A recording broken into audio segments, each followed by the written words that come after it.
Hello, Zenita. Good to have you here in our program concerning Zoroastrian way of life or Zarathushtri way of life.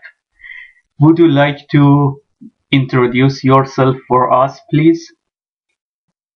Okay, hello, Arvin. My name is Misha Garrett, and I have been studying Zoroastrianism for about 19 years now. In the university, I wrote my master's and my bachelor's essays on the afterlife and the Masonic beliefs of Zoroastrian religion. It was very interesting and a lot of fun. Okay, very nice. So today we have some topics to talk about them, and we are going to look at Zarathustra's thought and his teachers concerning three different issues. The first of one is actually the environmental responsibility and caring, the responsibility that Zarathustra wants people to take for caring not only about human life but about environmental issues concerning caring of plants and animals. So what do you think about this matter, and if you please share your thought and knowledge or your personal experiences that we can use your knowledge about it. Oh, I'd be glad to. Yasna 29 is about the ox, the soul of Mother Earth, represented as the ox, and she cries out for help because of ill treatment, and Zarathustra is sent to help her. And this is a conservation, special part of conservation, because the ox is standing for the whole of Mother Earth and the importance it is to take care of Mother Earth and preserve her. And I got some good verses here where it speaks directly about this. In Yasna 32, verse 10. Would you tell from some information about the verses? Are they getting from the Gathas? And if you have some knowledge about the Gatha, because we can talk about it a little bit more specific. Okay, yeah, the verses I have here are from the Gathas, explaining about the importance of conservation. In fact, at first, the soul of Mother Earth is a bit upset that Zarathustra was sent to help because he had no power. But then it's explained, and he was not in a position of power. And then it was explained that he was the right person to do the helping for the soul of Mother Earth. In fact, Zarathustra's people were all farmers, and they were having problem with nomadic people that were attacking their villages. You mean around 4,000 years ago, right? Yes. And this is why there's so many symbolism to do with farming in the Gathas. And Zarathustra is sent to help, and also to help the people against corruption, corrupt priests and rulers. The first verse about conservation I want to mention is Yasna 32, verse 10. That Zarathustra is talking about these people that are bad and destroying things. He says, the above-mentioned persons denounced as most sinful, gazing at the sun and the earth with respect, since they distort the religious teachings. They convert the pure-minded into the followers of untruth, destroy vegetation, and use arms against the righteous people. And that he's speaking against wrong there. And the next verse I want to mention is Yasna 33, verse 3. One who acts with love and justice, O Ahura, with righteous people, whether self-reliant co-worker or friend, and one who fosters jealously the good creation of God, he shall surely enjoy the realm of Asher and Vahaman, and that is paradise. So these verses are all about right acting and helping the earth. I've got a lot of other verses that I could quote as well, if it's okay with you. Yeah, if you like, please, yes. Okay, here's one about good deeds, because you know the Zoroastrian motto is good thoughts, good words, and good deeds. The 3 Gs, they call it. And in Yasna 28, verse 4, Zarathustra speaks about himself. I shall lead my soul towards heaven by pure thought, and being well aware of the blessings which the Almighty Ahura shall pour down upon good deeds, I shall teach the people to strive for truth and follow righteousness. And that's what is very important in the whole of Zoroastrianism today, is to do good deeds. And it's the most important thing, actually. It really is the most important thing, that we help each other. And I have another verse, Yasna 34, verse 5, where Zarathustra is again speaking. How great is thy power, O Lord, deeply do I yearn to serve humanity, O Master, with good deeds. I wish to be one with thee through truth, pure mind, helping and the poor and needy and protecting thy meek devotees. We regard thee, O Lord, far above all, apart from devas and wicked persons.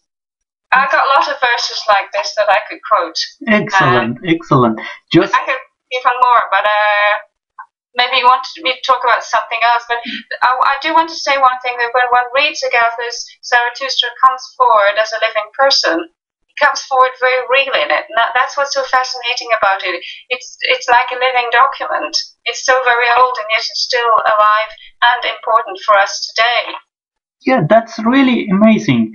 Actually, about the verses that you mentioned, it was taken from the Gathas. Then the Gathas was actually the words of Zarathustra's. It was the poem which Zarathustra himself sang them, and now we can read it nowadays and check with our real life and see that many of those teachers of Zarathustra's in his Gatha now really is a useful tool to help us to develop better and even make a happier and better life, not only for one individual but for everyone. Besides Gatha, when we look at Zoroastrian traditions, and we can see the importance of protecting 4 elements in the world. I mean, we see that, for example, taking care of water, earth, air, and even fire. These 4 elements are the sacred elements of Zoroastrianism. And it makes sense now when we think that if we really take care of the things which is going to help the environmental situation, being against water pollution, air pollution, and so on, it is again returning back to our human life, besides other, plants and animals' life, but at least to our life, that we can live in a more healthy condition, concerning environments. And this is very important issue, important matter, which Zarathustra wants us to be caring about it, taking care of the environment, being nice to animals, and even doing farming and,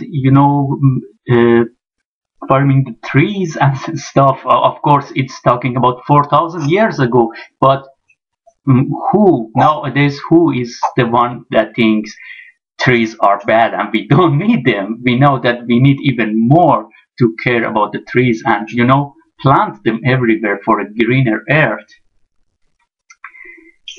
So, yeah, please. I think you're right. That message about the trees is really good, and the rest of it. Yes, thank you.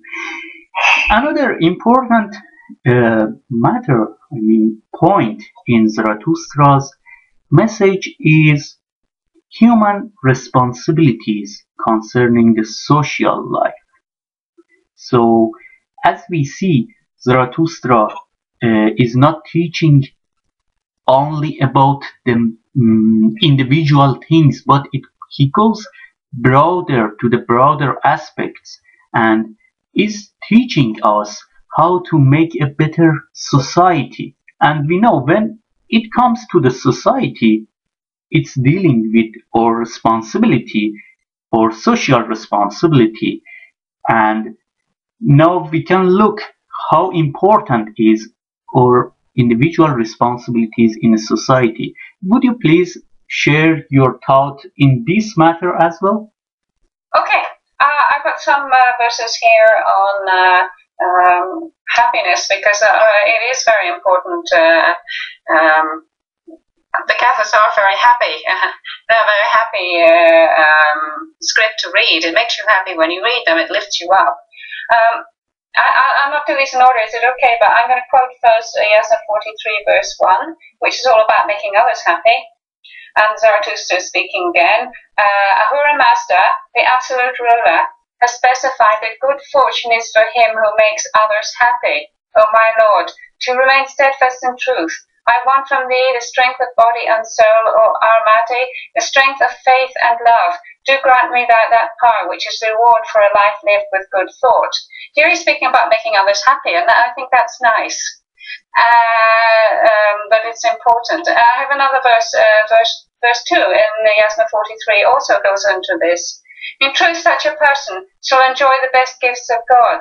The person who desires inner light and tries to achieve it, O Master, do bestow upon him the same through thy holy and bright wisdom. Through Asher, the eternal law of truth and purity, O my God, grant us wisdom and knowledge, which are the gifts of Vahuman, so that we may enjoy happiness through our lengthy lives. In this one, he's talking also about that living a good, going to Vahuman, that's good deeds, and living a good life. It will give you happiness, and it will give you a long life too. I have a few more about happiness as well, because it's a very important thing. Zarathustra wants us to be happy. If you shared one more verses about happiness, that would be nice, please. Well, can I share two? I've just got two, and that's all right. Yeah. Okay. Yasna 34, verse 13, it's talking about the Seoshans, that it's, a Seoshans is a person who does good and helps the world. Later on, it became to mean the Messiah, and then but now at this stage, it really means just a person who is benefiting the world. The path of Ahura, which thou hast shown me by the path of Vahuman, that's good thinking.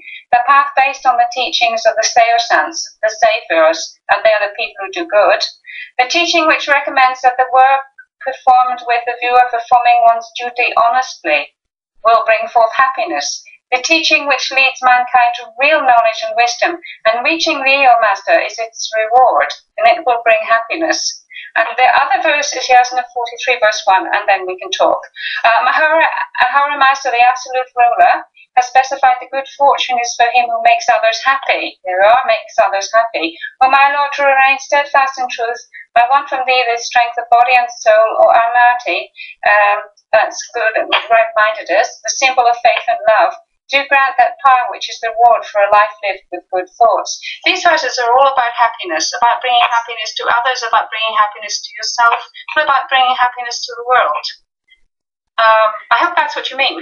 It was really nice that you really went through different verses of Gata and took some of them really much related to happiness and, of course, social responsibilities. I remember the time that it was a question for me, a long time, for many years, about thinking of happiness, what is happiness and stuff. Then I was so amazed by learning about Zarathustra and, of course, Zoroastrian way of life, that happiness belongs to who is seeking other people's joyfulness.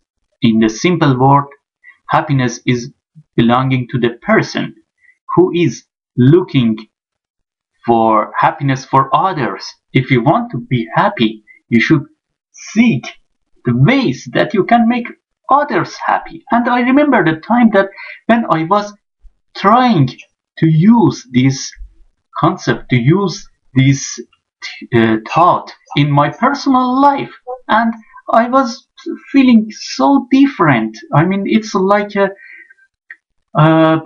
really amazing experience, at least for me, how I could feel about it.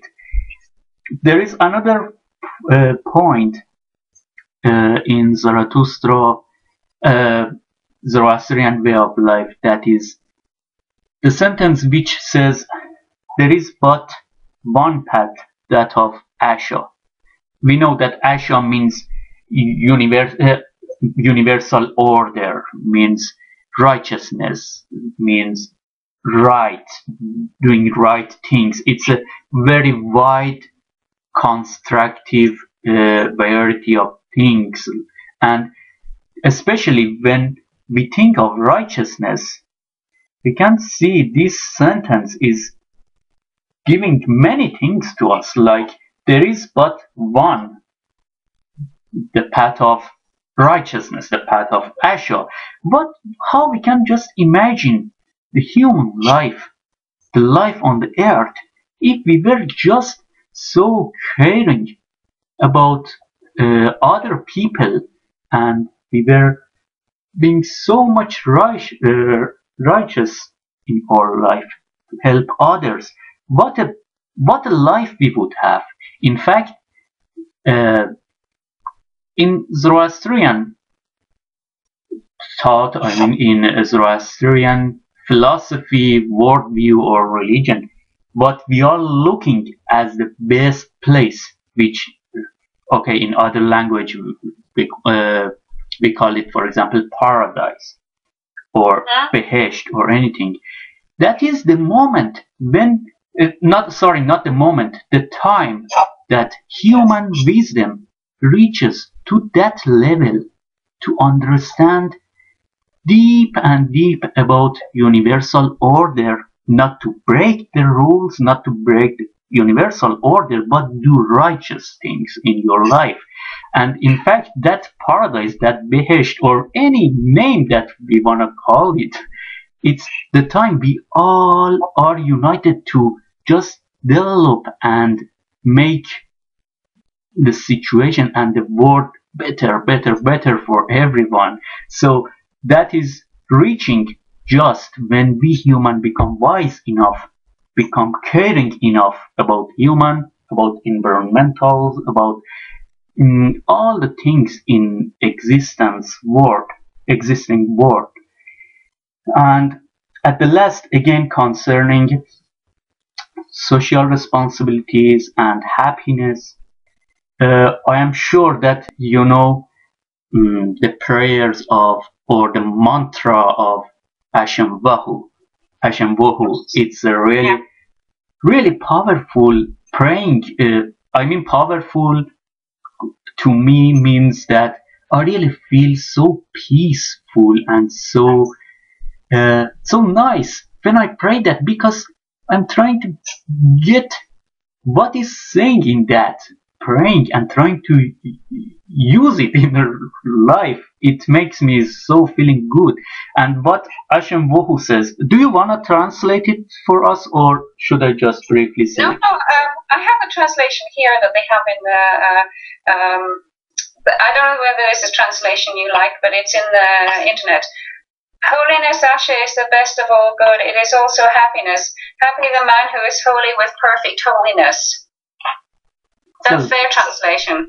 In a very simple word, we can translate Hashem Wohu that I'm just saying the conclusion, not the entire word by word translating Hashem Wohu, but eventually it's saying that happiness belongs to the one who is more righteous, more and more righteous.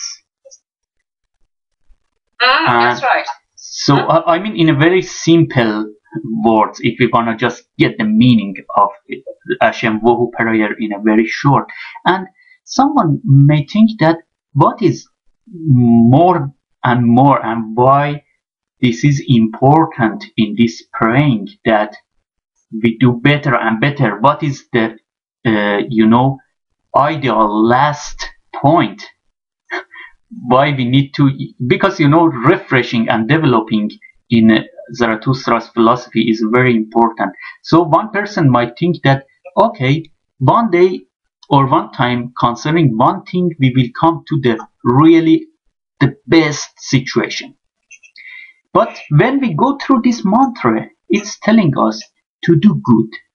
For example, you can do good today with something constructive. Good in Zarathustra's philosophy, we say constructive things, like what is parallel to universal order. So you can do something good today, but tomorrow you can do better. Day after tomorrow, even better. I mean, for doing something constructive, there is always room for develop. Just as we talk about environmental issues, let's make it a very, very simple example that tomorrow we decide to go to a forest and pick up all the, trashes from the earth in that particular region. Okay, this is good. But day after tomorrow, maybe decide not only take the trashes from forest, but even to take from our neighbors away and do something better. So when we go to Ashen Bahu, it is encouraging us. It is really encouraging us for all the time developing and going to the doing better and better things. And that best situation that we said paradise or Behesht or whatever, it's the situation when we all are doing this, and that needs our human wisdom. So do you want to add something in here? Gosh, you said a lot there. I've got one more, paradise. The word paradise has entered into a lot of different languages, but it's actually coming from the old Persian meaning a walled garden. And that Cyrus the Great was famous for making his walled gardens, and they were very beautiful. And the idea what you're saying is that if people can improve all the time, and it's difficult actually, I wouldn't say that I'm a good example of that at all, but we should try at least to be a little bit better all the time. If we try too much, we might fail, but just try a little bit all the time to be better. I'll go on one verse to paradise, about paradise here. Yasna 51, verse 11. That's Kshatriya, the strength divine, is the most precious gift that drops like gentle rain upon our earth, urging the inner cells of those who dedicate their lives through Asha for the service of mankind, O Master. Paradise is gained by good deeds. Therefore, I should always try to fulfill good actions. And paradise can mean, in this sense, it means paradise on earth. And some of us believe there is also a paradise in heaven, which I do, but this one I think is more concerned with making the paradise on earth. Which, because if people followed, everybody all over the earth were to follow the things that Zarathustra said, then this earth would become like a paradise. Excellent. I just add something because it might bring some misunderstood to others. Of course, I was talking about the paradise on earth, but I don't mean that Zarathustra's message was just concerned about this world.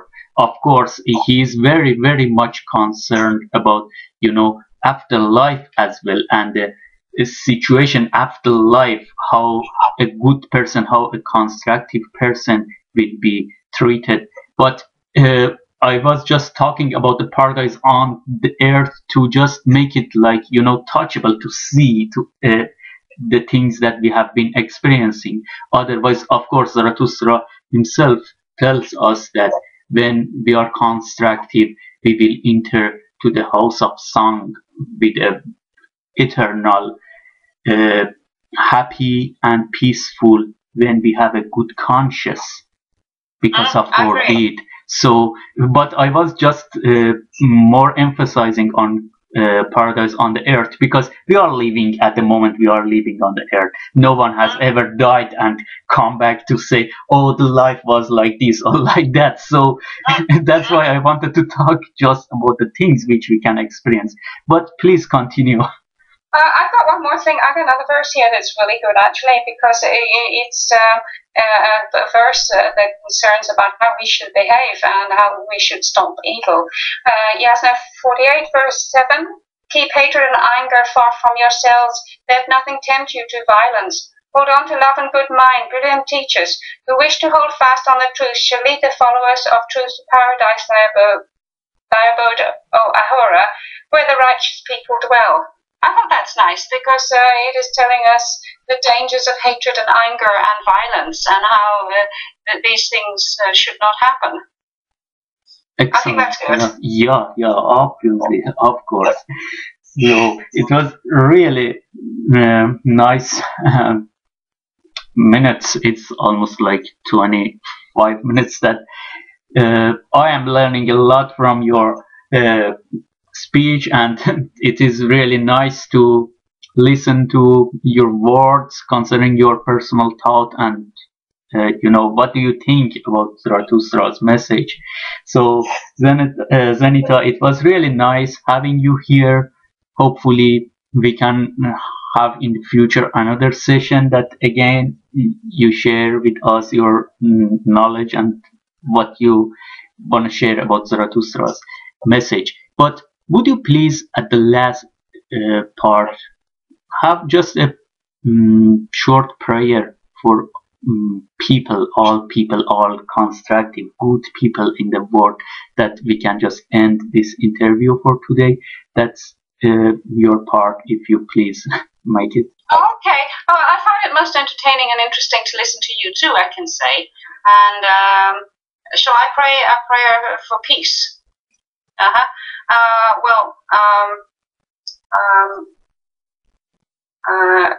I'm not very good at this. Not out in public. I do pray, but I do like for myself. But I just pray to Ahura Master that peace will be sent upon this earth and people will learn to be kind and good to each other, and that somehow I pray, Ahura Master, that you will help the sick and the needy and those who are afraid, and you will send healing and security and safety to those who need it and to all of us. And I pray that this world will become a better place to live in through your grace and through your kindness to us all. Amen.